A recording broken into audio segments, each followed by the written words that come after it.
Als ik nu af en toe door de straat loop, dan heb ik het gevoel alsof die dood is.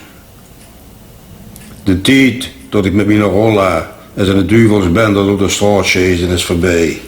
Ook de tijd dat ik 35 cent bij hen had gepot en ik zo'n klein vierkante slagroommotuurtje kon kopen bij Hermans de Sokkerbekker aan de Pieterstraat. Dat ik daar stiekem ophoud op de wc van het huis in de Tafelstraat. Op het snoepwinkeltje bij die oude vrouw in de Witmakerstraat moesten we alle soorten snoepjes krijgen. En wij was niet als kind geen snoep koond. Het winkeltje was duister en de kleine Gries Almedam kwam met zijn goeie heks van achter uit de deur.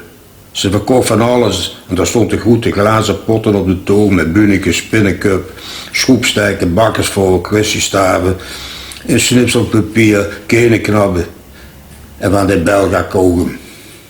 En je weet wat nog meer. Nom de jus.